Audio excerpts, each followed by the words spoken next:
말씀을 우리 보겠습니다. 로마서 5장 19절 말씀입니다.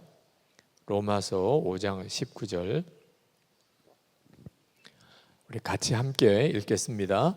한 사람이 순종하지 아니함으로 많은 사람이 죄인 된 것 같이 한 사람이 순종하심으로 많은 사람이 의인이 되리라. 아멘.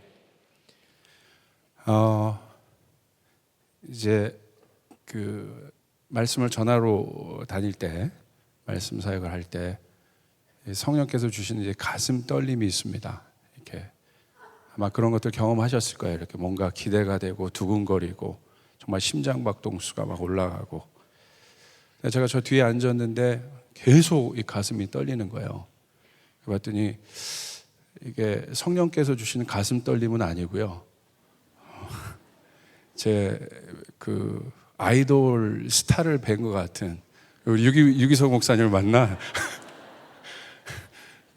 제가 그 가슴 떨림이 제가 평상시에 굉장히 많은 영향을 받고 저희 다음 세대 목회자들이 그 영성 쪽으로, 그러니까 영성은 예수님을 제가 생각할 때는 어떻게 따라갈 것인가, 이게 뭐 학문적으로 배울 수 있는 게 아니고요, 사실 삶에서 나오는 길인데 예수님을 어떻게 따라갈 것인가, 그것에 대한 아주 구체적인 어떤 많은 방향성들을 제시해 주시는 분이고, 그래서 항상 이렇게 사모하고 흠모하는 마음들이 많이 있었는데, 아까 대기실에서 목사님 얼굴을 이렇게 앞에서 봤거든요. 얼마나 가슴이 떨리는지. 근데 사진 한번 찍고 싶었는데 차마 말씀 못 드렸고요. 이렇게 그 은혜가 있습니다. 저도 오늘 그 귀경길 첫날이어서 많이 막힐까봐 좀 이렇게 좀 일찍 도착해서 좀 기도하고 그렇게 왔습니다. 오늘 주님 주시는 큰 은혜가 여러분에게 있기를 바랍니다. 네, 특별히 여기 선한목자교회 왔을 때 제가 받았던 느낌은, 제가 얼마 전에 그 안시성이라는 영화를 봤는데, 전 영화를 참 좋아합니다. 봤는데 이게 역사적 실화 아니겠습니까? 이 고구려를 이제 침공하고자 하는 이 당과의 싸움, 그 앞에서 많은 성들이 무너지는데 안시성 성주 양만춘이 일어나서 그 기적 같은 전쟁을 하거든요. 다 무너졌는데 5천 명의 그 작은 군사들을 데리고 20만 가까이 되는 전쟁을 이겼던 전설적인 싸움인데, 이 서단 목자가 안시성 같다는 느낌이 있습니다. 할렐루야. 그래서 정말 좀 그런 아주 이런 교회가 한국 교회에 있다는 것에 참 진심으로, 뭐 저도 다른 교회 목사지만 아주 큰 감사함이 있습니다. 그리고 오늘 특별히 남성 부흥회로 모이는데, 이 시대 남성의 역할이 굉장히 중요하고 30대, 40대 특별히 굉장히 중요합니다. 그래서 혹시 30대, 40대 한번 손 들어봐 주시겠습니까? 30대, 40대. 한번 내가 30, 40대다 생각하시는 분들. 얼굴은 그렇게 안 보이는데요. 이렇게. 혹시 괜찮으시면 자리에서 한번 일어나 주시겠어요? 30, 40대. 우리 남성분들. 예, 남성분들. 예. 이야. 아멘. 자, 이렇게 한번 옆에 분이 모르시겠지만 한번 이렇게 좀 선포해 주셨으면 좋겠어요. 오늘 밤 주인공은 당신입니다. 이렇게. 네. 아멘. 감사합니다. 감사합니다.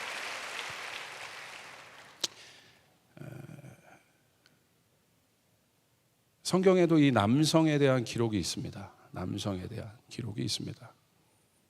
하나님이 창조하신 남성은 어떤 존재인가? 여러분, 창세기 1장 27절에 보시면 하나님께서 사람을 창조하신 말씀이 이제 나옵니다. 사람을, 하나님이 자기 형상 곧 하나님의 형상대로 사람을 창조하시되, 자, 사람이라는 한 존재를 창조하셨어요. 그리고 바로 뭐라고 나와 있냐면 남자와 여자를 창조하셨다. 근데 사람인데 어떤 사람이에요? 구체적으로 이 사람을 남자와 여자로 창조하셨다. 남성이 기록되어 있습니다. 이게 어떤 의미겠습니까? 이 말씀이. 그러니까 궁극적으로 남자와 여자를 떠나서 이 사람이라는 존재가 어떤 존재겠습니까? 이 사람이 어떤 존재인지를 알려면 바로 이 남자와 여자를 창조하신 것에 키가 있습니다. 그러니까 남자와 여자가 만나야 생명이 나오는 것이죠. 그러니까 생명을 만들 수 있는 이 세상의 유일한 조건은 남자와 여자가 만나는 거예요. 내가 아무리 돈이 많아도, 여러분 이 세상이 능력이 많아도 이 세상 모두가 남자만 있다고 한다면 아마 인류는 멸망했을 겁니다. 아무리 예쁘고 아름답고, 그게 그 말이네요. 아무리 그래도 이 세상 모두가 여자만 있다고 한다면 이 인류는 멸망했을 거예요. 그러니까 이 인류가 지금까지 올 수 있었던 유일한 길은 뭐예요? 남자와 여자가 만나는 겁니다. 그것이 생명의 원리인 거죠. 그러니까 무슨 말이겠습니까? 함께 해야 된다는 거예요. 하나님께서 만드신 사람은 어떤 존재인가? 함께 해야 되는 존재, 혼자 살아갈 수 없는 존재라는 거예요. 그러니까 궁극적으로 누구와 함께 해야 하는 존재겠습니까? 하나님과 함께 해야 되는 존재다. 하나님도 우리가 필요하시고, 그것이 하나님의 속성인 것이죠. 하나님 자체가 함께 하시는 분이에요. 삼위일체 하나님으로. 그 하나님의 형상 닮은 사람에게 있어서의 가장 본질적인, 여러분, 정체성은 무엇이겠습니까? 하나님과 함께하는 존재라는 것이죠. 혼자 살아갈 수 없다. 그래서 굉장히 중요한 것입니다. 이게 아마 여성분이나 남성분이에요. 그것을 우리가 이해하기 위해서 남자와 여자를 주님께서 특별히 사람을 지으시고 또 구체적으로 설명하셔서 남자와 여자를 지으셨다고 이렇게 이야기하고 있습니다. 그래서 하나님은 이 온 우주를 만드신 하나님께서 특별히 이 땅을 다스리기 위해서, 이 땅을 또 하나님의 뜻대로 통치하시기 위해서 누구를 지으셨습니까? 특별히 아담 한 사람을 지으셨습니다. 그리고 그 아담에게 뭘 맡기셨습니까? 에덴을 특별히 동산 가운데 두셨고 하나님의 동산을 경작할 수 있는 권리를 주셨어요. 땅을 경작할 수 있는. 이 땅을 우리가 일터라고 좀 생각해 볼 수 있겠습니다. 하나님은요, 하나님 스스로 일하지 않으세요. 스스로 일하시는 분이시지만 하나님의 속성상 하나님은 파트너를 찾고 계세요. 그 한 사람을 찾고 계세요. 그 사람이 누굽니까? 아담이었어요. 그리고 아담에게 전권을 주셔서 그가 이 땅을 다스리고 또 정복하고 번성케 할 수 있는 그 권리를 여러분 주셨다는 것이죠. 그리고 그 아담이 무엇을 이루었습니까? 가정을 이루었습니다. 가정을 또한 경작하게 하셨습니다. 그러니까 곧 이 아담, 죄 짓기 전에 이 아담은 어떤 존재입니까? 하나님의 생각이 곧 아담의 생각이고 하나님의 생각을 오롯이 받아낼 수 있는 존재인 거예요. 왜? 그 하나님과 함께 있기 때문에, 하나님과 하나였기 때문에. 그래서 하나님 대신 이 땅을 경작하고 다스리고 통치할 수 있었고, 또 인간의 삶 가운데, 인류 가운데 가장 여러분 생명의 중요한 기초 단위가 무엇입니까? 가정 아니겠습니까? 또 그 가정을 이루게 하셨고, 그걸 통해서 또 번성케 하셨고, 또 그 가정을 경작케 하셨습니다. 그 권리와 리더십들을 아담에게 다 이양시켜 주셨어요. 오늘 제가 여러분에게 초점 맞추고 싶은 것은 바로 뭐냐면, 하나님이 그 한 사람을 통해서 그 일들을 하셨다는 거예요. 하나님이 창조하실 때 많은 무리들을 집단적으로 창조하지 않으신 거예요. 한 사람. 이것이 창세기를 열었을 때 우리가 성경을 처음 접한 우리들이 주목하게 된 한 시선이 바로 뭐냐면, 그 성경이 그 한 사람을 드러내고 있다는 거예요. 근데 그 한 사람이 어떤 한 사람이에요? 하나님과 동행하는 한 사람이었고 땅을 다스리고 경작하는 한 사람이었습니다. 근데 그 한 사람이 어떻게 됐습니까? 미혹을 당했습니다. 그 미혹의 중심은 무엇이었습니까? 하나님의 뜻, 언약 말고 다른 생각을 하라는 것이었어요. 그것이 미혹이었어요. 네 자신이 하나님과 같은 존재이기 때문에 하나님 말고 그냥 네 마음대로 생각해라. 그것이 사단의 미혹의 핵심이었어요. 그러니까 아담의 생각을 굉장히 존중하는 것 같고 아담의 존재를 굉장히 존중하는 것 같았지만 사실은 그것은 미혹이었죠. 그리고 그 내 마음대로 하라는 그 미혹에 결국 아담은 넘어갔습니다. 그 다른 생각이 오늘날 인류를 창조 이전으로 가게 했어요. 창조 이전이 무엇입니까? 혼돈, 흑암, 공허로 돌려버렸어요. 혼돈스럽고 어둠에 있고 공허함, 그런 일들이 일어나게 됐습니다. 창조 이전의 일들이에요. 이 다른 생각이 결국 아담을 어떻게 하겠습니까? 이 다른 생각이란 결국 무엇입니까? 죄죠. 이 죄를 지은 아담이 받았던 결과물은 뭐예요? 실제적인 고통입니다. 어떤 고통입니까? 일터를 잃었습니다. 일터에서 떠날 수밖에 없었어요. 에덴에서, 그러니까 에덴은 아담에게 있어서 어떤 곳이었어요? 일터와 마찬가지예요. 기쁨의 일터죠. 하나님의 뜻을 받아서 정말 그곳을 아담을 두어서 그곳을 경작하라고 했으니까 얼마나 여러분 중요한 곳이겠습니까? 거기서 추방당했어요. 일터를 잃었습니다. 일터를 잃은 아담 안에 있는 고통을 한번 생각해 보십시오. 하나님이 정하신 일터를 잃은 아담, 그가 맞닥뜨린 여러분 땅은 어떤 땅이었어요? 황무지 같은 곳이었어요. 가시덤불과 엉겅퀴를 내는 곳이었습니다. 그것이 고통이에요. 그래서 그 고통은 실제였습니다. 아담에게. 하나님의 파트너로 하나님의 뜻을 이루려는 그 기쁨이 없어졌어요. 그 다른 생각이, 그 잠깐 하나님의 뜻과 다른 생각을 했는데 그 다른 생각이 바로 그 죄성이고 그 죄성이 모든 것을 잃게 했는데 일터를 잃게 했죠. 두 번째 뭘 잃게 했습니까? 가정을 잃게 했습니다. 한 남편으로서 처참한 모습을 보였습니다. 여러분, 아담이 하와에게 뭐라고 고백했어요? 뼈 중에 뼈요, 살 중에 살이다. 너는 내 뼈다. 너는 내 살이다. 얼마나 강력한 여러분 프로포즈입니까?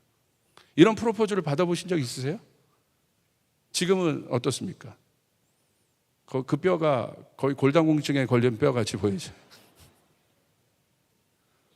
나와 같은 존재. 얼마나 여러분 프로포즈보다 강렬한 프로포즈가 어디 있겠습니까? 그러니까 아담의 것이 하와의 것이고 하와의 것이 또 아담의 것이고 둘이 한 몸을 이룬 거죠. 그런데 어떻게 됐습니까? 죄를 범한 하나님의 생각과 다른 생각을 가진 그 아담이 가정에서 보인 모습을 보십시오. 물론 하와를 통해서 여러분 그 죄가 들어왔지만 범죄가 들어왔지만 아담은 어떻게 합니까? 가장이잖아요. 자기가 리더잖아요. 어떻게 합니까? 하나님 앞에서 하와를 방어 기제로 삼습니다. 저 여자 때문에 저렇게 됐다고. 여러분 여기 남성분 많은데 사실은 얼마나 못난 모습이에요. 적어도 남자라면 내가 좀 잘못했어도 내가 잘못 안 했어도 제가 잘못한 겁니다. 제가 책임지겠습니다. 이게 어떤 리더로서의 어떤 모습인데 보세요. 그냥 저 여자 때문에 저렇다고. 내 인생 이렇게 망가진 거 저 여자 때문이라고. 여기 여성들 많은데 이런 남자랑 살고 싶으세요? 할렐루야. 이 모습이 그대로 드러나는 사람이 누굽니까? 아브라함 아니겠어요? 자기가 위기 상황에 오니까 아내를 뭐라고 얘기해요? 누나 내 여자니까라고 얘기하죠. 누나라고 얘기해요. 그러니까 어때요?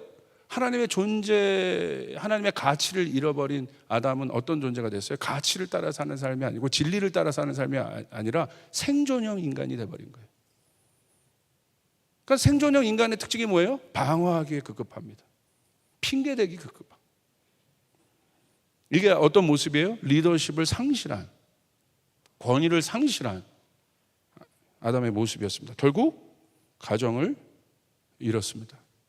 가정이 파괴됐습니다. 얼마나 수치스럽고 부끄러웠겠습니까? 아담이 그 얘기를 하고 남자들은 압니다. 그 얘기를 한 아담의 마음 심정을. 그때부터 아마 주눅들어 살았을 거예요. 할렐루야. 뭐만 생각나면 그거 생각나는 거예요. 하와도 둘이 살다가 뭔가 조금 약점하면 그때 당신이 나한테 핑계 댔잖아. 당신이 날 보호하지 않는 아마 그 안에 있는 그 점철된 생각들을 한번 보십시오. 행복했을까? 모르겠어요. 썩 그렇게 행복하지는 않았을 것 같습니다. 그런데 또 하나의 아담의 정체성이 있어요. 그건 뭡니까? 일터로서 또 가정에서 또 무엇인가 아버지입니다. 아버지로서의 아담은 어떻습니까? 성공했을까? 그 대표적인 사건이 무엇입니까? 아버지로서의 아담이 성공했는가 실패했는가?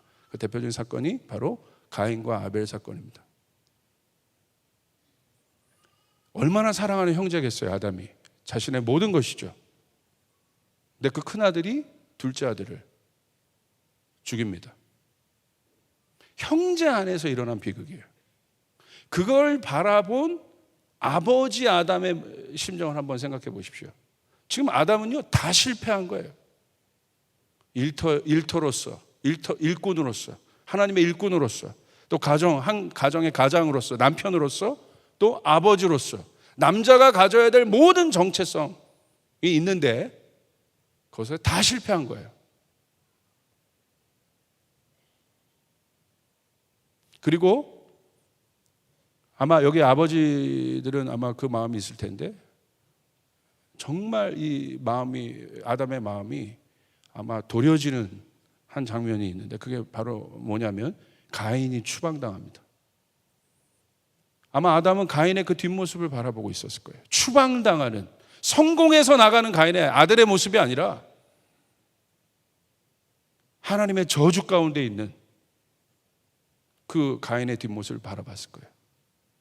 그때 제가 상상해 보건대 그 모습을 통해 누구를 봤을까? 자신을 봤을 겁니다. 왜? 그 추방을 자기도 경험했잖아요. 실패한 아담은 에덴에서 추방당했고 그 기억이 누구보다도 싫었을 겁니다. 그런데 그 모습을 아담은 또 보고 있는 거예요.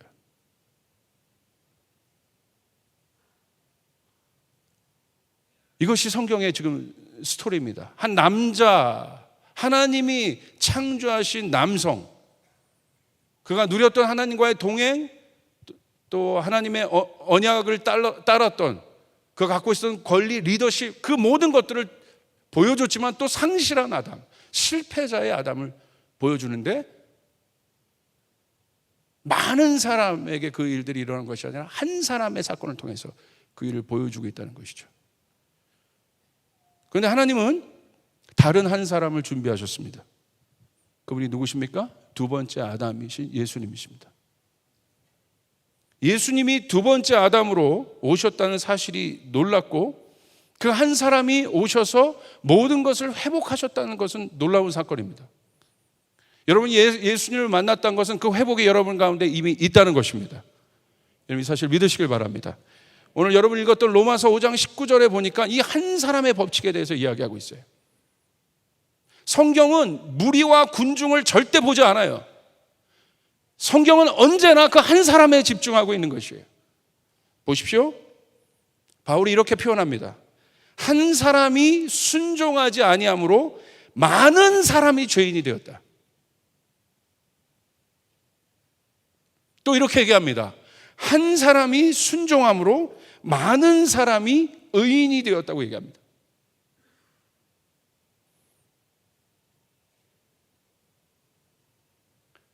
여러분에게도 말씀드렸지만 성경은, 이 성경의 역사를 보면, 또 하나님의 시간표를 보면 하나님은 절대로 무리와 군중을 통해서 일하신 적이 없어요. 창세 때도 그랬고, 다시 오신 예수님도 뭐 집단적으로 어떤 그런 모습으로 오신 것이 아니에요. 한 사람으로 오신 거예요. 그런데 놀라운 사실은 뭔지 아십니까?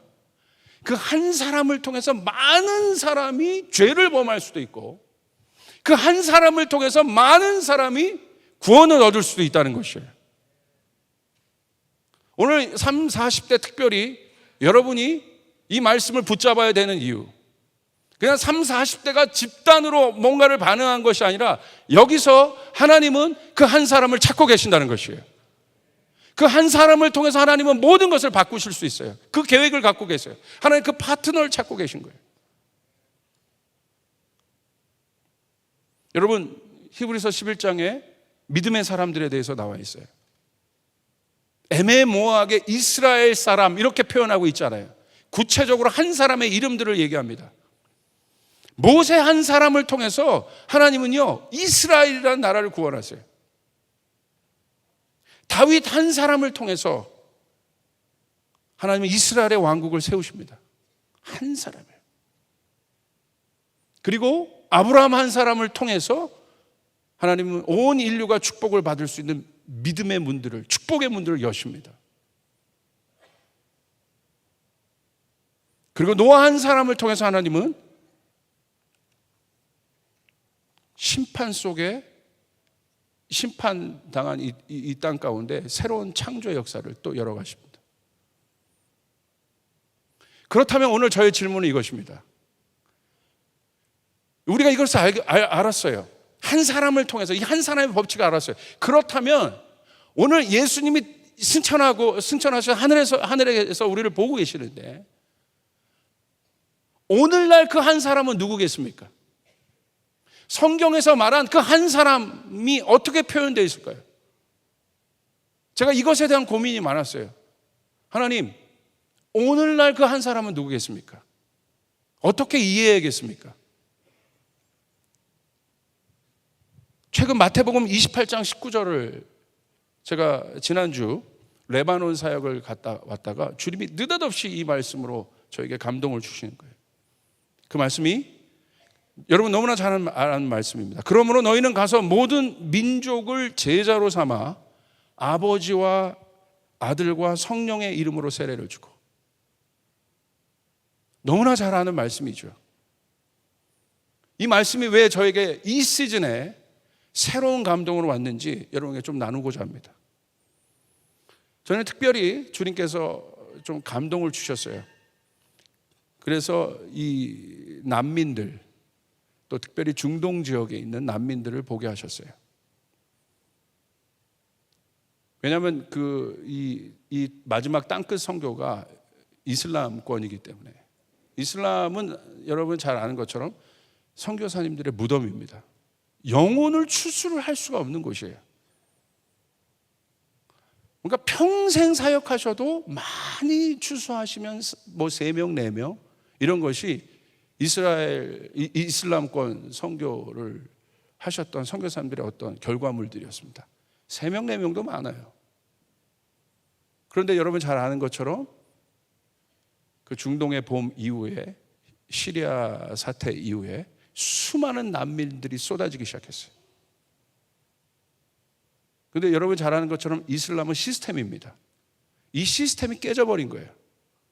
그러니까 이슬람에서 내가 뭐 다른 것으로 개종한다는 자체가 이게 종교라기보다 시스템이기 때문에 이건 사실은 굉장히 어려운 거예요. 왜냐하면 그 작은 블록 하나가 빠지면 전체가 다 무너지기 때문에. 근데 이 난민 사태를 통해서 이 사람들이 다 그 시스템 자체가 무너졌기 때문에 이 사람들이 복음을 들을 수 있게 됐어요. 그러니까 제가 정말 저와 동역하는 여러 목사님들이 계시는데 뭐 요르단이나 레바논이나 그곳에 갔는데요, 정말 깜짝 놀랐습니다. 어마어마한 추수가 일어나는 거예요. 요르단에 있는 요르단 현지 목사님 계시는데, CCC 출신의 한 목사님 계시는데, 그 교회가 그 시리아 쪽에 아주 가깝습니다. 시리아 난민들을 그 교회가 받아냈는데 그 한 교회를 통해서 무려 5만 명의 사람들이 예수를 믿었어요. 할렐루야. 한 교회를 통해서. 너무너무 깜짝 놀란 거예요. 와, 이 어마어마한 시대의 문들을 하나님께서 여셨는데, 야, 이건 이 놀라운 현장 가운데 내가 있다는 사실이 너무나 놀라웠어요. 그런데 한 해가 지나고 2해가 지나고 뭐 그 현장을 보니까 제가 해야 할 일들이 막 생겨난 거예요. 그래서 저희 교회 이 청년들을 동원해서 지금 막 100명, 150명, 막 160, 올해도 한 160명 정도 해서 중동 쪽으로 계속 좀 이렇게 보내고 있는데, 왜냐하면 할 일이 너무 많은 거예요. 돼야 될 물자도 많고 자원도 많고 동원돼야 될 인원이 많은 거예요. 그래서 처음엔 굉장히 신나게 갔다 왔어요. 근데 이번에 제가 레바논에 갔는데 난민 캠프를 제가 들어가 봤습니다. 여러분, 거의 짐승의 삶입니다. 이거는 사람의 삶이 아니에요. 너무나 열악합니다. 그런 난민 캠프가 한 500명 정도 있는 난민 캠프가 한 4,000개 있다는 사실을 알게 됐어요. 한 100만 명 정도 있는 거예요.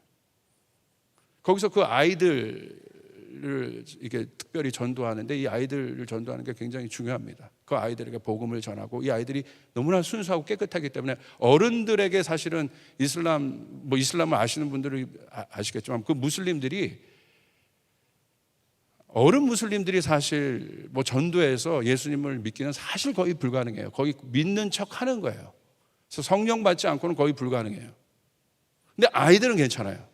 이 아이들이 엄청나게 그 선교사님들 통해서 훈련되어지고 예수님 앞에 오는 것들을 보면서 제 가슴이 뛰더라고요. 근데 그렇게 가슴 뛰는 현장을 보면서 너무 기뻤는데 이번에는 부담이 되는 거예요.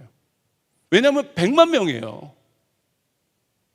저희 교회는 너무 작아요. 연합하는 교회가 있다 할지라도 너무 작은 거예요. 그러니까 제 앞에 태산 같은 것들이 있는데, 느낌이, 저는 그 태산 앞에 계란 정도도 아니고요, 계란으로 바위 치는 느낌도 아니고, 갑자기 그 답답함이 몰려들더라고요. 먼지도 안 되는 존재인 거예요. 어떤 영향력도, 어떤 변화도 끼칠 수 없는 그런 존재 같은 거예요. 왜? 니드들은 너무 많은데 내가 할 수 있는 것은 한계가 있으니까. 내가 될 수 있는 자원은 한계가 있고 동원할 수 있는 사람이 한계가 있으니까. 이건 여러분, 어떤 변화도 볼 수 없는 그런 것들에 대한 볼 수 없겠다라는 마음이 있으니까 마음이 막 어렵더라고요. 그래서 그때부터 기도했어요. 하나님, 어떻게 하면 되겠어요? 적어도 이 정도 변화시키고 동원시키려면 몇만 명 단위로 일어나서 가서 그 사역하고 그래야 되는데, 주님이 지금 문은 여셨는데 하나님 어떻게 하겠습니까? 근데 주님이요, 제가 이 레바논 갔다가 한국 공항에 도착했을 때 느닷없이 이 말씀을 주시는 거예요. 너무나 잘 알만한 말씀인데 이런 말씀입니다. 그러므로 너희는 가서 모든 민족, 이 민족 안에 한국도 들어가 있고 중동도 들어가 있을 것입니다. 여러분 믿으십니까? 아멘. 민족을 뭘로 삼아? 제자로 삼아. 여태까지 저의 뉘앙스는 열방, all nation, 민족, 이런 단위에 있어요. 왜? 성교에 불타 있는 사람이니까 이런 단위 가운데 있었어요. 민족, 열방, 이런 큰 단위. 근데 말씀을 가만히 보니까 예수님께서 이 말씀하신 방점은, 여태까지 저는 그렇게 듣고 그렇게 배웠고 그런 것에 초점을 맞춰 이 말씀을 제가 해석해서 봤는데, 예수님은 모든 민족, 모든 열방에 방점을 두고 있지 않아요. 이 말씀에 보면 어디에 방점을 두고 계십니까? 제자의 방점을 두고 계세요. 와, 이거구나. 이 말도 안 되는 이 열방을 생각하고 모든 민족을 생각하니까 그냥 답답만 합니다. 왜? 나는 너무나 미약한 존재이기 때문에. 근데 오늘 하나님의 약속은 이 한 사람의 법칙이 여기 있는 거예요. 그 제자 한 사람을 통해서 제자 한 사람이 일어나면 열방이 바뀔 수 있다는 것이에요. 할렐루야. 그 제자 한 사람이 일어나면 열방이 바뀐다는 것이에요. 우리가 뭔가를 자원을 생각하고 뭔가를 동원하고 뭔가를 하는 것도 굉장히 중요하지만, 오늘 예수님의 방점은 그 제자 한 사람이 일어날 때, 그 제자와 같은 교회 하나가 일어날 때 하나님은 모든 민족을 바꾸실 계획을 갖고 계신 것이에요. 이 한 사람, 예수님을 통해서 회복된, 두 번째 아담이신 예수님을 통해서 회복된 그 한 사람이 누군가? 그 사람이 바로 제자였다는 사실. 그런데 우리가 이 제자의 개념을 알고 있습니다. 제자는 여러분 어떤 사람입니까? 무리와 군중과는 분명히 다른 사람이에요. 예수님이 무리와 군중 가운데서 제자들을 특별히 불러냈다고 되셨어요. 예수님 무리를 교육하지 않으셨어요. 무리를 보고는 긍휼히 여기셨고 그냥 아파하셨고 그들을 그냥 사랑해 주셨지만, 예수님 무리를 통해서 어떤 비전을 보이지 않으셨어요. 하나님 나라에 어떤 일을 하지 않으셨어요. 예수님 어떻게 하셨어요? 무리 가운데 제자를 불러내셨다는 거예요. 근데 그 제자는 누구입니까? 많은 사람이 아니에요. 예수님도 12명 사역하셨어요. 근데 이 12명을 통해서 예수님이 집단적으로, 만약에 예수님이 어떤 그런 수적인 전략을 갖고 계셨다면 아마 메가처치, 대형교회, 그보다 더 큰 어떤 전략들을 갖고 움직이셨을 겁니다. 근데 예수는 그렇게 하지 않으셨다는 거예요.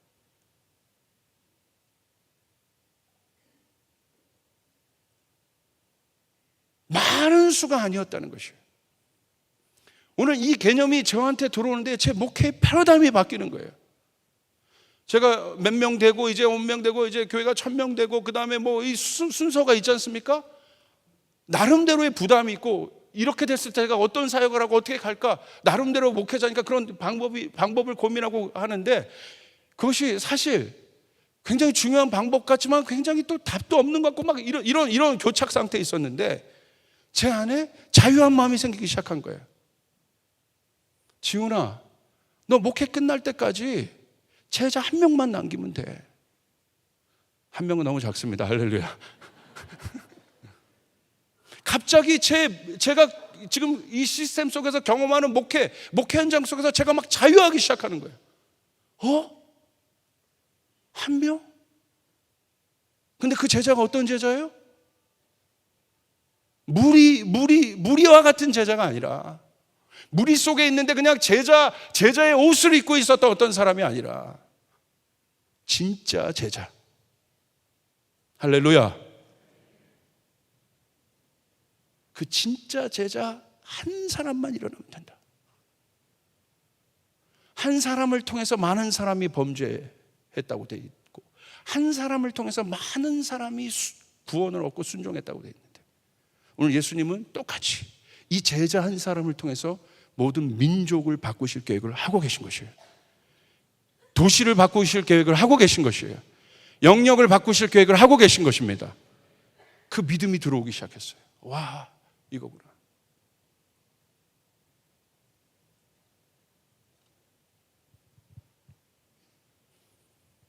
그래서 앞으로 우리 유 목사님께서 얘기하시는 예수님과의 이 동행, 또 이런 영성들이 얼마나 이 시대에 필요하다는 것이 제가 막 뼈저리게 느껴지는데, 근데 예수님도 그 한 사람을 일으키기 위해서 결국 어떻게 보십시오. 예수님이 이 세상을 어떻게 변혁시킵니까?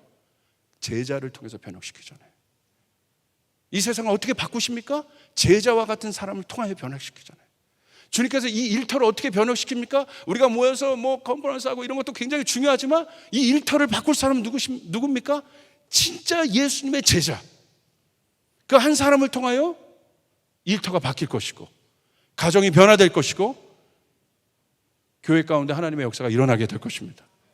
그것이 주님의 마음이에요. 그럼 그 제자는 누굽니까? 저는 짧게 3가지만 여러분에게 좀 말씀드리겠습니다.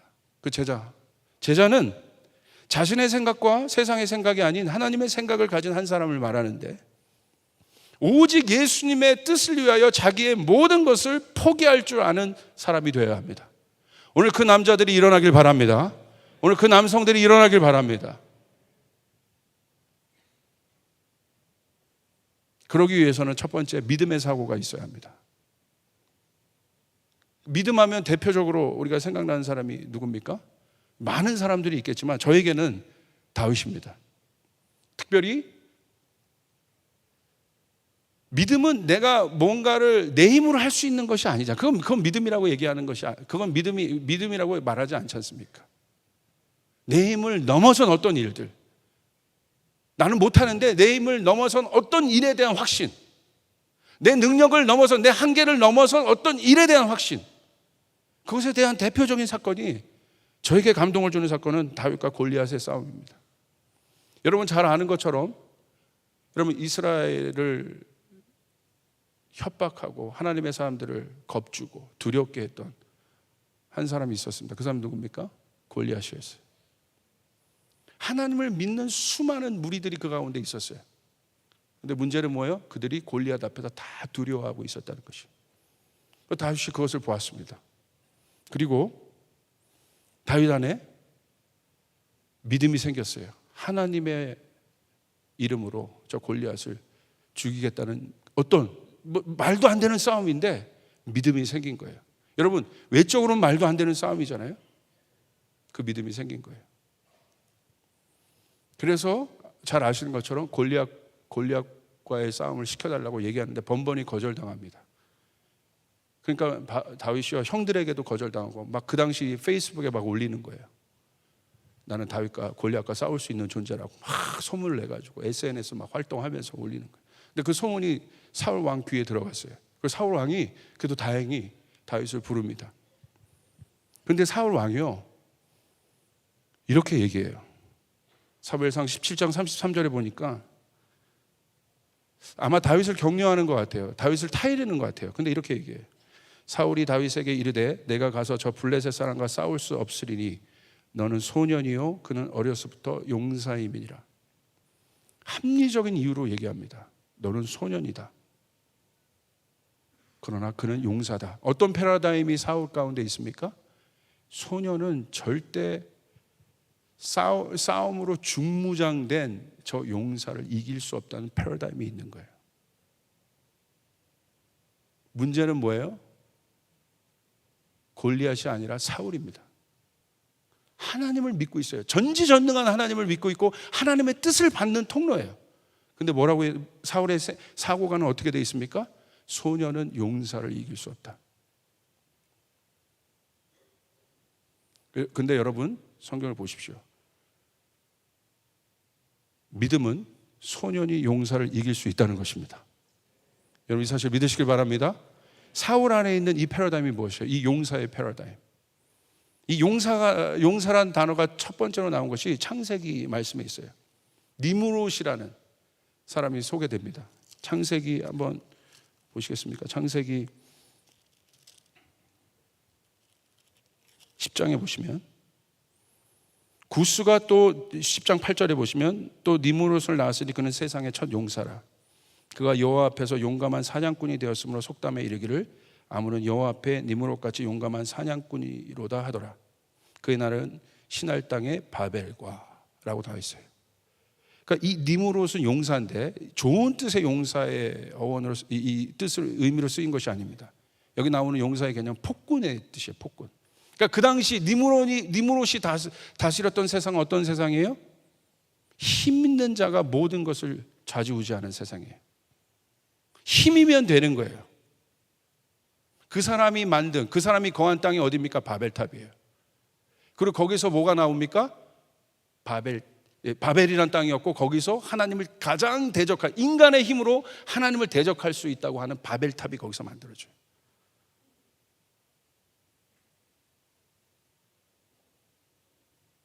여러분 이 힘으로 모든 것을 다스리는 세상은 뭐예요? 약육강식의 세상이죠.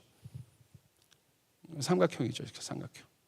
여기에 절대 포식자가 있고 밑에는 다 약한 사람들. 먹히고 안 먹히려면 어떻게 해야 돼요? 경쟁에서 이겨서 올라가야 돼요.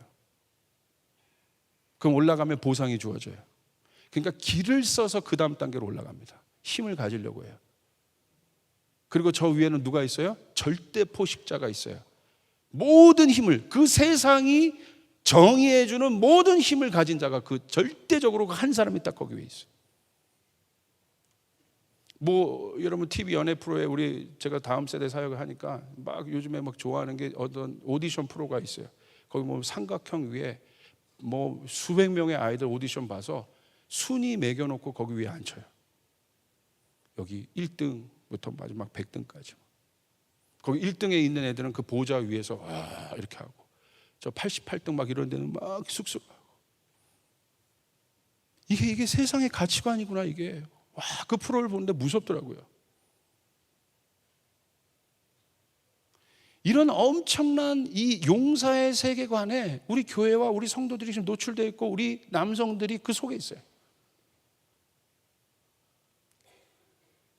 그런 사람만 인정해줘요. 그러니까 뭐예요? 비교하고 경쟁하고 쉴 틈이 없죠. 피곤하죠. 어렵죠. 힘들죠. 그러니까 결국은 하나님을 알면서도 사울처럼 그와 같은 얘기를 하는 거예요. 소년은 용사를 못 이겨.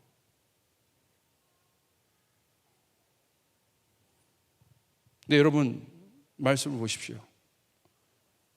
소년 다윗이 용사를 이겼습니다. 할렐루야. 할렐루야. 30, 40대 특별히 남성 여러분, 이 믿음으로 일어나시길 바랍니다. 이 사람이 제자입니다. 생각이 달라야 돼요. 패러다임이 달라야 돼요. 그런데 어떻게 이겨요? 여러분, 하늘의 능력을 갖고, 여러분 물맷돌 자체에 무슨 힘이 있었겠어요? 아무리 연습한들 이 자체에 어떤 힘이 있었겠어요?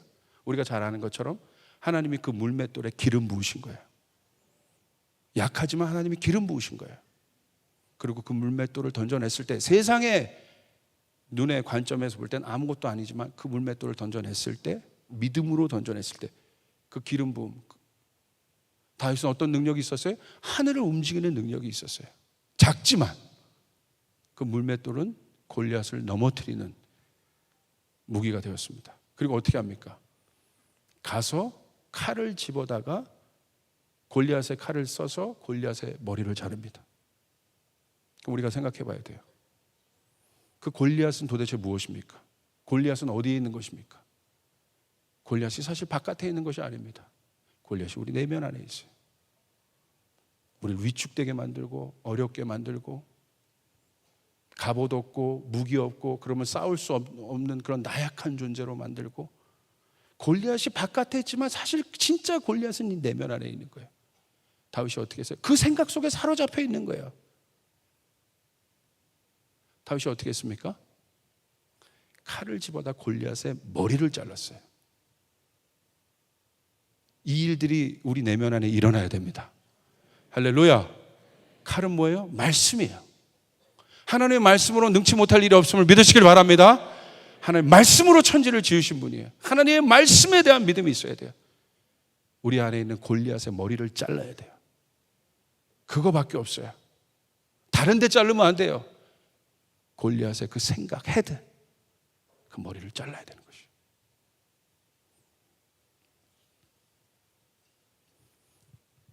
여러분, 제가 그 12 Soldiers라는 어떤 포스터를 하나 여러분에게 좀 보여드리겠습니다. 혹시 있으면 한번 보여주시죠.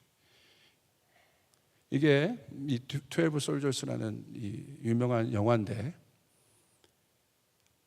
9.11 아프간 사태를 여러분 아마 아실 겁니다. 아프간 사태. 그때 저 영화인데 좀 이렇게 보여주십시오. 이렇게. 이게 실화입니다. 어떤 실화냐면, 그 9.11 사태가 일어났을 때 미국이 발칵 뒤집힙니다. 그래서 누가 이것을 했는가 찾았어요. 찾아봤더니 이 탈레반, 이 테러 집단이라는 사실을 알게 됐어요. 그래서 이 군인들에게 긴급 소집 명령이 내려집니다. 왜냐하면 빨리 이 탈레반의 이 거점인 아프가니스탄을 지금 빨리 쳐야 되는 것이에요. 근데 이때 자원하는 군인들이 막 일어나요. 내가 가겠다고 목숨 걸고. 그 중에 아주 선별된 자원, 아주 훈련이 잘 된 이 특공대 12명이 선별됩니다. 그리고 이 12명을 아프가니스탄에 보내요. 근데 아프가니스탄엔 이 테러 반군들이 여러분 몇만 명이 있죠. 엄청나게 많죠. 근데 이 12명을 갖고 뭘 할 수 있겠습니까? 거기와 그 테러 그 군대와 싸우고 있는 정부군이 있었어요. 이 정부군과 이 미국에서 간 12명의 병사가 조인을 합니다. 근데 이 정부군 장군이요, 러시아와 오랫동안 전쟁을 해온 사람이어서요, 이 전쟁에 아주 이렇게 익숙한 사람이에요. 그러니까 12명의 사람이 우리를 자기를 돕겠다고 지금 오니까 비웃는 거예요. 너희 12명이 뭘 할 수 있겠냐고. 여기는 몇만 명의 사람들이 이렇게 있는데, 제가 여러분 결론부터 말씀드리면요, 이 사건이 왜 유명하냐면, 아까 그 동상 보였죠? 911 지나고 그 무역센터 앞에 저 동상을 세웠어요. 이들을 기리면서. 나중에 이 전쟁이요, 전대미문의 전쟁이에요. 12명이 5만 명을 이긴 전쟁이에요. 어떻게 12명이 5만 명을 이길 수 있겠습니까? 그 정부군이 비웃는 거예요. 어떻게 그럴 수 있냐고. 어떻게 그러지? 너 12명이 뭘 하겠냐고. 그러니까 이 캡틴이요, 잘생겼어요. 여러분, 일단 주인공은 잘생겨야 돼요. 할렐루야. 잘생겼어요. 뭐라고 얘기하냐면, 그 정부군 장군한테 이렇게 얘기합니다. 보내만 달라고. 거기에 우리가 이길 수 있다. 정말 궁금하잖아요. 어떻게? 근데 이렇게 이 주인공이 이렇게 얘기합니다. 보내만 주십시오. 눈엔 보이지 않지만 우리가 하늘을 장악하고 있습니다. 와, 무슨 말이에요? 눈엔 보이지 않지만 미군 공군 폭격기가요 위를 계속 돌고 있는 거예요. 그러니까 이들이 가서 뭐 하는 거예요? 그 정부 테러 군사들 보이죠? 그럼 가가지고 좌표 불러주는 거예요. 브라보 62 알파 64 막 이렇게 불러주는 거예요. 6 브라보 62 알파 브라보 6 브라보 62. 그러면 미국 보이지 않는 그 폭격기가 계속 돌고 있는데 그 좌표를 받아가 정확하게 폭격을 합니다. 저는 그걸 보는데요. 혼자 목사가 제가 옆에 이제 보는데 막 흥분한 거예요. 목사는 모든 것을 설교 재료로 찾아요. 할렐루야. 흥분한 거예요. 와, 이거 우리 얘기다. 또 제목도 12명이야. 12. 보니까 우리가 뭐 있어? 우리는 눈에 보이지 않지만 하늘의 천군 천사가 움직이고 있어요. 여러분 이 사실 믿으시길 바랍니다. 할렐루야. 여러분 이 사실 믿으시길 바랍니다. 이 주인공의 말이 너무 멋지잖아요. 장군님, 우리는 하늘을 잡고 있습니다. 다윗이요 골리앗 앞에 섰을 때 지금 위에서는요 이 싸움에 능한 미가엘 천사들 막 이런 천사들이 막 움직이고 있는 거예요. 천군들이. 그러니까 다윗이 가서 골리앗 앞에서 뭐 했냐면 똑같이 그거 하고 있는 거예요. 골리앗 좌표 3 브라보 알파 골리앗. 할렐루야. 그러니까 그때 다윗이 물맷돌을 던지는 순간 거기에 미가엘이 가가지고 같이 쳐버린 거예요. 제 상상의 해석입니다. 할렐루야. 믿음의 해석이에요. 여러분 이 담대함이 있으셔야 합니다. 여러분은 하늘을 잡고 있습니다. 우리는 하늘을 잡고 있는 존재. 이게 믿음이에요. 별로 안 믿으시는 거 같아요. 자, 30, 40대 이 일이 믿어지시면 아멘 하세요. 아멘. 너무 작은데요. 할렐루야. 여러분 앞에 어떤 난관이 있어도 이 믿음의 사고를 가지시길 바랍니다. 그게 기도죠. 정확하게 이 좌표. 그러니까 수신도가 좋아야 돼요. 엄청난 기도를 해야 돼요. 믿음은 기도예요. 들으면서 믿음은 나오지만 이것이 활성화되는 건 기도예요. 많이 기도하셔야 돼요. 그럼 하나님이 시그널을 주세요. 그리고 똑같이 앞에 골리앗 브라보사 능력 있는 기도가 여러분을 통해서 특별히 30, 40대 남성을 통해서 나오길 바랍니다. 이게 바로 믿음입니다. 두 번째, 다니엘의 사고입니다. 지혜로 가득해야 됩니다. 지혜가 필요해요. 이 제자는 이 세상을 바꾸려면 지혜가 있어야 돼요. 이 지혜를 묵상하는데 여러분 보통 솔로몬, 다윗을 생각하고 그런 거 많이 있지 않습니까? 잠언을 생각하고. 그런데 어느 날 이 다니엘을 보여주셨어요. 다니엘이 처한 상황도 여러분 잘 아실 거예요.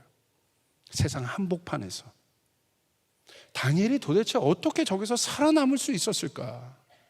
제가 진짜 고민이었어요. 기도 많이 한 거 물론 이건 가장 중요한 거고 어떻게 다니엘이 저기서 믿음 지키고 있었을까? 근데 어느 날 제가 말씀을 보다가 다니엘서 2장 21절을 보는데 다니엘이 생각하는 하나님에 대한 컨셉이 있더라고요. 그게 바로 뭐냐면 이렇게 돼 있어요. 다니엘이 이런 고백을 합니다. 그는 때와 계절을 바꾸시며 왕들을 패하시고 왕들을 세우시며 지혜자에게 지혜를 주시고 총명한 자에게 지식을 주시는도다. 그러니까 다니엘이 생각하는 어떤 우리가 하나님을 인식할 때 뭐 치료의 하나님, 뭐 여호와 라파, 뭐 이렇게 많은 것들이 있잖아요. 여호와 이레 우리를 도우시고 준비하신 하나님, 여호와 샬롬 있잖아요. 근데 오늘 다니엘이 인식한 하나님은 어떤 하나님이에요?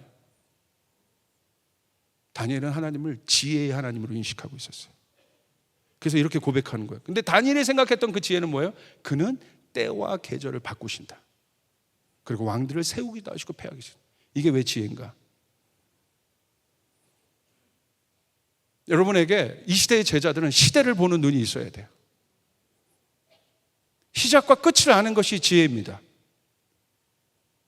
지혜란 무엇입니까? 오늘 여기 나와 있는 것처럼 계절과 시간을 내 힘으로 바꿀 수 없다는 것을 아는 거예요. 그것을 깨달을 때 하나님의 시간과 하나님의 시대 속으로 들어갈 수 있어요. 하나님이 여는 시대, 내 시간이 아니라 하나님의 시간, 하나님의 공간 안으로 들어갈 수 있어요. 무슨 말이겠습니까?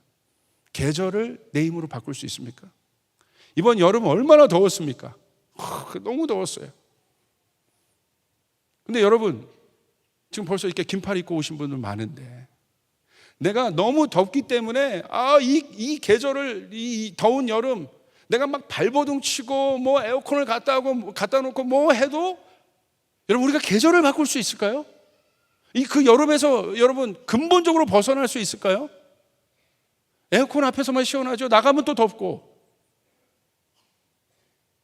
근데 어느 날요, 아침에 제가 수영하러 나갔는데 갑자기 선선한 바람이 딱 들어오는 거예요. 와, 계절이 바뀐 거예요. 그러니까 여러분, 지혜는 무엇입니까? 내 힘으로 아무것도 할 수 없다는 것을 깨닫는 거예요. 할렐루야. 내 인생의 계절이 있어요. 어떤 사람은 봄이 있고 여름 있고 가을 있고 겨울이 있어요. 우리 가족의 계절이 있어요. 겨울이 있고, 또 어떤 사람은 여름이 있고, 어떤 사람은 또 기쁨의 또 가을이 있을 거고, 이 공동체의 계절이 있어요. 이 교회의 계절이 있어요. 그리고 이 우리 대한민국의 계절이 있습니다. 갑자기 하나님께서 모든 것을 변화시켜 가시잖아요. 저는 이 말씀이 너무 실제적으로 이해돼요. 여러분, 이거 인간이 하는 거겠습니까? 그리고 열방의 계절이 있습니다. 열방은 어떤 계절입니까? 저는 감히 말할 수 있어요. 중동을 보면서 열방은 지금 추수입니다. 가을입니다. 오늘 하나님께 쓰임받는 제자는 이 지혜가 있는 사람이에요. 이 지혜는 뭐예요? 어떻게 할 때 이 세상의 지혜와 이 세상의 지식이 아니라 위로부터 오는 지혜, 이 지혜는 통치입니다. 솔로몬이, 왕이 구한 거예요. 통치하기 위해서 지혜를 구한 거예요. 아무나 지혜가 가지 않아요. 왕에게 오는 것이 지혜예요. 근데 그 사람은 어떤 고백을 합니까? 여러분, 솔로몬 왕이 모든 것을 다 할 수 있죠. 왕인데. 그런데 왜 하늘의 지혜를 구합니까? 이 땅의 송사의 문제를 해결하기 위해서, 땅의 문제를 해결하기 위해서 하늘의 지혜를 구하거든요. 뭘 깨닫는 거예요? 자기 지식, 자기 능력으로 할 수 없는 부분이 있다는 걸 아는 거예요. 그것을 깨달을 때 하늘이 열리기 시작합니다. 시대가 열리기 시작합니다. 지혜가 부어지기 시작합니다. 통찰력이 생기기 시작합니다. 나의 관점이 아니라 하나님의 관점으로 세상을 보기 시작합니다. 그리고 저항하고 내 힘으로 뭔가를 하는 것이 아니라 힘을 빼는 법들을 배우기 시작합니다.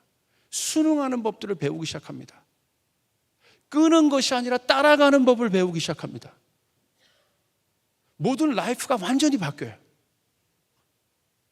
그게 언제 시작됩니까? 우리가 무엇을 고백할 때 하나님 앞에서 내 힘으로 할 수 없다는 것을 고백할 때. 오늘 여러분 다윗의 여러분 왕이 된 후의 고백들 한번 여러분 찬찬히 읽어보십시오. 왜 다윗이 쓰임받는 줄 아세요? 왕인데. 여러분, 다윗은요 계속 자신의 연약함을 고백해요. 나는 할 수 없다. 나는 천박한 자다. 나는 연약한 자다. 계속 그것을 고백합니다. 바로 그 공간 안에 하나님의 지혜가 부어지는 것입니다.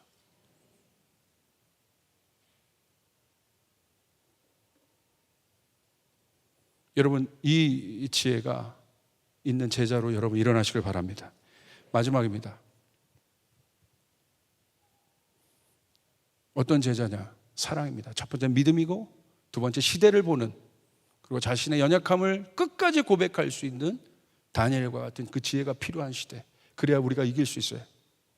아마 5, 60대를 넘어가신 분들은 아까 그런 고백들을 하실 거예요. 30, 40대가 사실 50, 60대 강의를 더 깊이 다시 들어야 돼요. 50, 60대 되신 분들이 지금 깨닫는 것이 그거잖아요. 뭘 깨달으세요? 내 힘으로 되는 것이 있더라 없더라? 아무것도 없더라. 그러니까 지혜가 많으신 거예요. 그러니까 우리 30, 40대는 제가 권면하는 것은 그걸 빨리 배워야 돼요. 30, 40대는 내 힘으로 하고 싶은 게 너무 많아요. 할렐루야. 절대 못합니다. 빨리 포기하는 법을 배워야 되는데, 그건 누구? 이미 그 모든 봄, 여름, 가을, 겨울을 통과하신 분들. 여러분, 이게 왜 중요하냐면, 자 보세요. 내 인생도 겨울이라고 지금 생각하시는 분이 있을 거예요. 겨울은 춥잖아요. 자, 겨울이라고 생각하시는 분 한번 손 들어보세요. 여러분 다 가을이시군요. 할렐루야. 여러분 여러분 성경에서 나온 진리는 뭐예요? 겨울 뒤에는 반드시 봄이 온다는 거예요. 할렐루야. 반드시 봄이 온다는 거예요. 이것을 깨닫는 거예요. 이게 지혜예요. 그러니까 우리 5, 60대 분들과 3, 40대 분들은요, 5, 60대 분들에게 많이 찾아가셔야 돼요. 그래서 빨리 그분들의 실패담을 들으셔야 돼요. 할렐루야. 성공담이 아니라 실패담을 자꾸 들으셔야 돼요. 그리고 타산지석으로 삼으셔야 돼요. 지혜가 필요해요. 이젠 시간이 없어요. 여러분 실패를 통해서도 많은 것을 배우지만 지혜는요, 그 실패를 안 할 수 있게도 해줘요. 그러니까 그런 것들을 봐야 돼요. 통찰력이 필요해요. 여러분 이 지혜가, 이 다니엘에게 이 지혜가 있었어요. 여러분의 이 지혜가 있기를 바랍니다. 마지막 여러분에게 말씀드린 건 예수님의 제자는 사랑입니다. 사랑. 이 사랑은 뭐냐? 궁극적으로 예수님의 제자에게 예수님이 가셔서 물으셨던 것은 무엇입니까? 실패한 제자들에게 가셔서 궁극적으로 예수님이 물으셨던 것은 네가 어떻게 그렇게 믿음이 없을 수 있느냐? 네가 그렇게 나를 배반할 수 있느냐? 그렇게 네가 넘어질 수 있느냐? 네가 사역이 왜 그 모양이냐? 그거 묻지 않으셨어요. 예수님이 궁극적으로 그 실패한 제자들에게 가서 예수님이 물으신 건 무엇입니까? 네가 나를 사랑하느냐?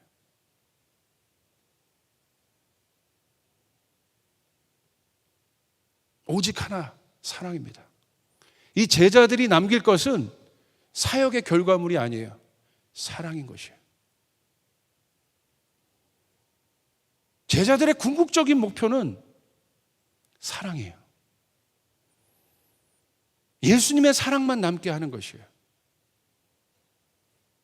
우리가 30, 40대 일터에서 많이 고민해요. 비전 고민하고 이것을 통해서 내가 하나님께 영광을 돌리고 이와 같이 내가 윌버포스처럼 사용되어지고 다 좋습니다. 그런데 여러분 그것을 남기면 안 돼요. 제자들이 궁극적으로 남길 것은 사랑이에요. 제가 이번 영국에 가서 일터 영역에서 아주 유명한 장로님을 한번 뵀어요. 이분은 아주 유명한 장로님이시고요. 돈이 얼마나 많은지요. 그러니까 이분을 하나님께서 쓰셔서 이분을 통해서 아마 아프리카 쪽에 있는 선교사님들은 거의 다 후원을 받을 정도로 엄청난 비즈니스맨이에요. 제가 이분을 몇 번 봤고 제가 아는 목사님 통해 아주 친하기 때문에 또 저희 가까운 목사님 한 3분과 이 장로님 내외 영국에 사시는데 제가 식사할 기회가 있었어요. 이번에 가서.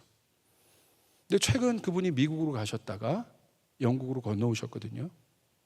그래서 제가 그 왜 건너오셨는지에 대해서 제가 좀 듣고 싶었어요. 그래서 여쭤봤더니 이 장로님이 영국에서 큰 사업으로 성공하셨습니다. 그래서 많은 일들 하셨어요. 좋은 일들. 그리고 더 큰 시장이 미국으로 가셨어요. 맨하탄 가셔서 뉴욕으로 가셔서 이분이 하나님으로부터 받은 비전이 있어요.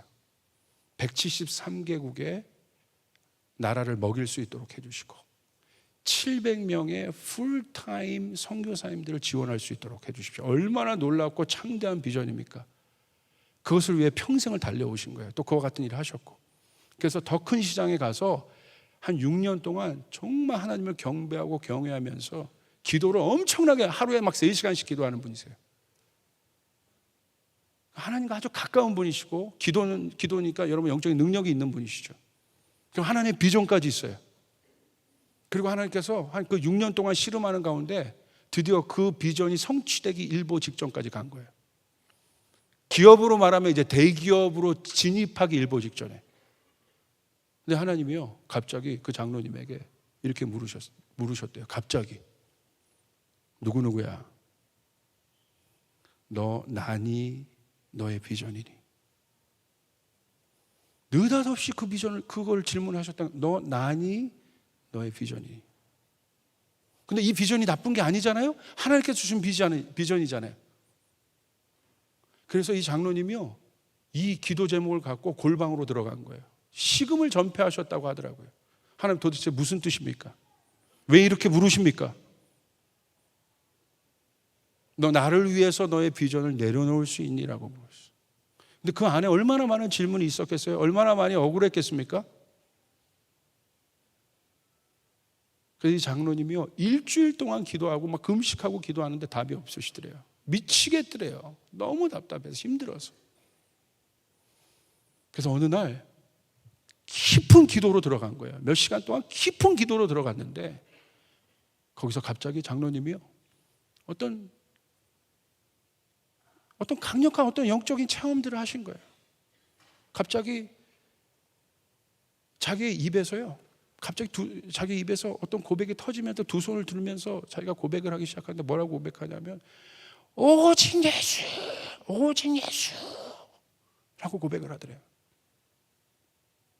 그러면서 에베소서 말씀에 하나님 마음 안에 있는 하나님 안에 있는 그 깊이와 넓이와 측량할 수 없는 이 말씀이 있는데 그 말씀이 그대로 깨어져요. 갑자기 그 속 안으로 들어갔는데 이 측량할 수 없는 하나님의 그 깊이와 넓이 가운데 자기가 들어가서 그것들을 막 경험하는데 그 말씀을 실제적으로 체험적으로 경험하는데 막 견딜 수 없었다는 거예요.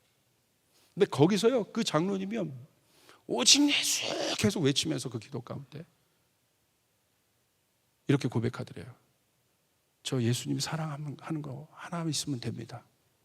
다 포기할 수 있습니다. 예수님 하나면 됩니다.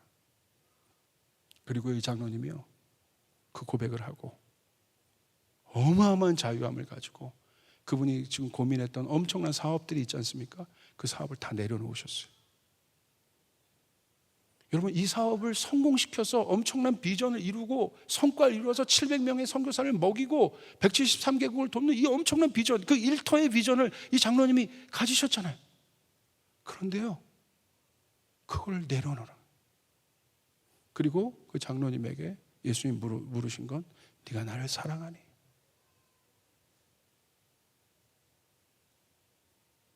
그러면서 그 70이 넘으신 장로님의 눈에 눈물이 글썽글썽하시면서, 그리고 영국으로 돌아오셨거든요. 다 그것들 정리하고 아무 사역도 안 하고 예수님과 지금 한 3, 4년간 깊은 사랑의 교제를 나누시면서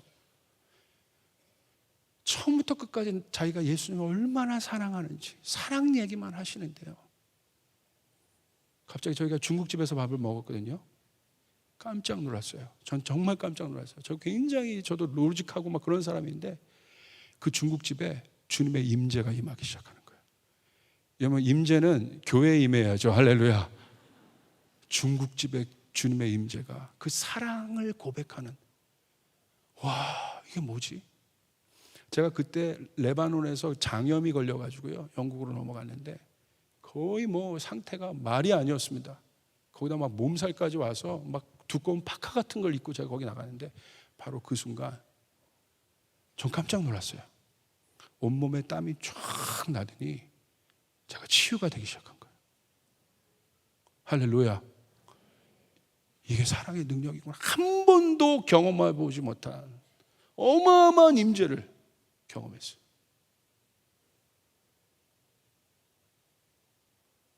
그때 제 안에 강한 갈망이 생기더라고요. 하나님, 사랑만 남게 도와주십시오. 사랑만 남게 도와주십시오. 제가 여태껏 경험해서 신앙생활을 하면서 정말 많은 사람들을 만났지만 거의 가장 전뿐만 아니라 거기 있었던 한 3명의 목사님들이 동일하게 경험할 정도로 가장 강력한 하나님의 임재가 중국집에 임하는 순간이었어요. 여러분, 우리가 일터, 비전, 많은 것들을 고민하지만 이 제자들인 우리가, 일터 속에서 제자로 살아갈 우리들이, 가정에서 제자로 살아갈 우리들이, 우리가 궁극적으로 남겨야 할 것은 비전의 어떤 성과가 아니라 사랑일 줄 믿습니다. 그 임재가 필요합니다. 제자는 그 사랑만 남게 해라. 그래서 오늘 저의 이 모든, 저도 40대 남성인데 오늘 이 여정을 통해서 저의 모든 마음들이 많이 정리가 됐어요. 그리고 제 안에 오로지 한 고백은, 저도 젊은 목사니까 얼마나 많은 비전이 있겠습니까? 그런데 주님이요, 그거 물론 할 겁니다. 그런데 주님이 제자인 네가, 제자로서 그 삶을 살아갈 네가, 또 제자를 키울 네가 궁극적으로 네가 남게 해야 될 것은 뭐냐? 사랑이다. 여러분 예수님만을 사랑하는 그 고백이 여러분 가운데 일어나기를 주님의 이름으로 축복합니다. 그 사랑만 있으면 모든 것을 할 수 있습니다. 그 사랑을 통해서 기적도 일어나고 사랑을 통해서 비전도 성취됩니다. 사랑 없는 비전, 사랑 없는 사역 아닌 거다. 제자들이 궁극적으로 해야 될 것은, 남겨야 될 것은 사랑입니다. 여러분 주님만을 사랑하는 여러분 되기를 주님의 이름으로 축복합니다. 우리 한번 좀 찬양했으면 좋겠는데요.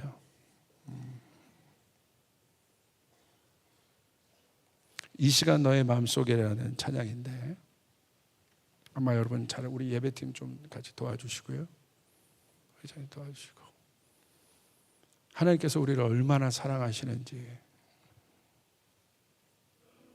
우리가 그 마음 다시 한번 이 남성 부흥의 마지막 날 믿음 또 지혜 이런 것도 다 들었고 우리의 사역도 있고 앞으로의 비전도 있는데 제자들이 궁극적으로 남겨야 될 건 사랑. 그 사랑을 통해서 이 세상은 바뀌고 변화될 것입니다. 그 사랑만 남게 할 수 있기를 바랍니다. 우리 옆 사람에게 그렇게 고백해 주시길 바랍니다. 당신 안에 그 사랑이 불타기를 바랍니다. 당신. 우리 30, 40대 하고 싶은 건 많고 그러나 잘 안 되고 비전이 크지만 또 가야 될 길 많고 고민하는 여러분들에게 제가 꼭 말씀드리고 싶은 것은 그 무엇보다도 그 무엇을 성취하는 것보다도 하나님 예수님의 제자가 궁극적으로 예수님이 우리에게 물으신 것은 사랑이라는 것을 깨닫고 여러분 그 사랑의 불이 여러분 가운데 붙어지기를 주님으로 축복합니다. 그 사랑이 결국 이기게 할 것, 넘어져도 일어나게 할 것이고 실패해도 일어나게 할 것이에요. 사랑으로 다 가득합니다. 우리 한번 이 시간 너의 마음속에라는 찬양인데 이 찬양이 참 좋아요. 우리가 서로 좀 교제하고 고백하시면서 이 찬양 하겠습니다. 이 시간 너의 마음속에, 이 시간 너의 마음속에 하나님 사랑이 가득하기를 진심으로 기도해 간절히 소망해 하나님 사랑 가득하기를. 하나님은 너를 사랑해 얼마나 너를 사랑하시는지 너를 위해 저 별을 만들고 세상을 만들고 아들을 보냈네. 오래전부터 널 위해 준비된 하나님의 크신 사랑 너의 가는 길 주의 사랑 가득하기를 축복. 힘들 때도 있겠지만 힘든 일도 있겠지만 나 그때마다 늘 함께 할게. 하나님 보이신 그 사랑으로 나 또한 너를 사랑해. 힘든 일도 있겠지만 힘든 일도 있겠지만 나 그때마다 늘 함께 할게. 하나님 보이신 그 사랑으로 나 또한 너를 사랑해. 오래전부터 널 위해 준비된 하나님의 크신 사랑 너의 가는 길 주의 사랑 가득하기를 축복해. 우리 30, 40대 우리 남성 여러분 그 자리에서 한번 일어나 주시겠습니까? 한번 자리에서 일어나 주십시오. 감사합니다. 감사합니다. 감사합니다. 우리 옆에 있는 분이 그렇게 한번 좀 이렇게 좀 격려해 주셨으면 좋겠어요. 여러분, 하나님이 우리 당신을 사랑하십니다. 우리 30, 40대 우리 남성분들을 사랑하십니다. 여러분 옆에 있으니까 한번 이렇게 격려해 주십시오. 당신의 삶 가운데 사랑만 남기를 원합니다. 또 이렇게 한번 고백해 보시겠어요? 제자들이 남길 것은 사랑입니다. 할렐루야. 우리 이분들 보면서 후렴구 한번 다시 한번 해봤으면 좋겠어요. 오래전부터 널 위해 준비된 하나님의 크신 사랑 너의 가는 길 주의 사랑 가득하기를 축복. 오래전부터 널 위해 준비된 하나님의 크신 사랑 너의 가는 길 주의 사랑 가득하기를 축복. 저는 이 기도 제목 함께 한번 기도하고 저는 내려가도록 하겠는데 이분들 좀 서 계십시오.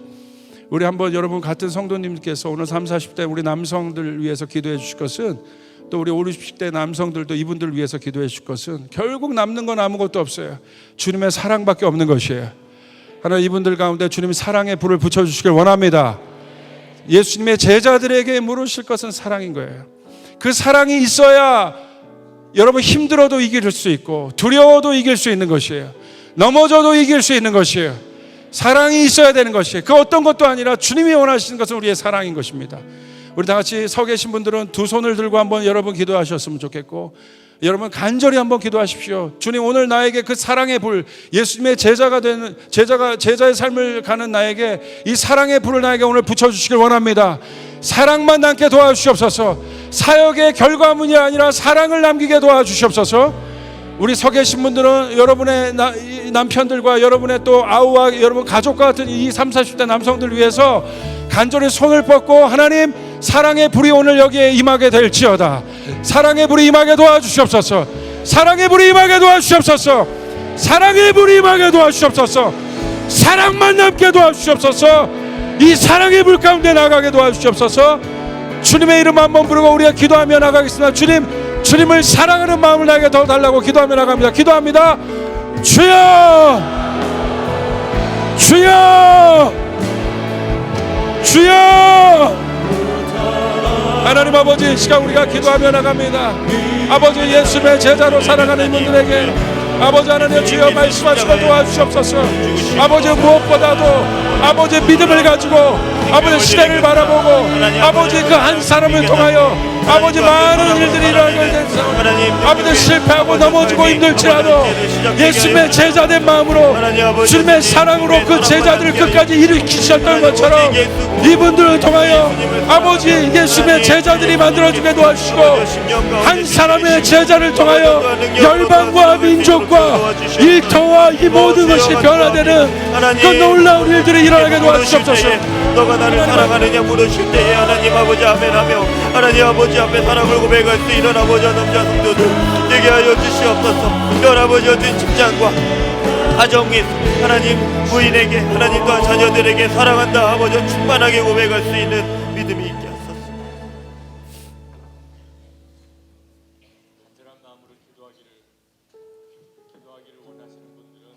강단 위로 올라오셔도 좋겠습니다. 오늘 이 밤에 뭐 우리 남자 성도들뿐만 아니고 오신 여러분 모두 다가 하나님이 정하신 그 한 사람이 되어지는 역사가 있기를 원합니다.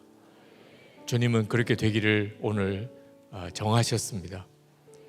나에게도 실패가 있고 그리고 그 모든 것에서 구원해 주시는 예수 그리스도가 있습니다. 그러면 충분합니다. 하나님은 여러분을 주목하시고 오늘 여러분을 지정하기를 원하십니다.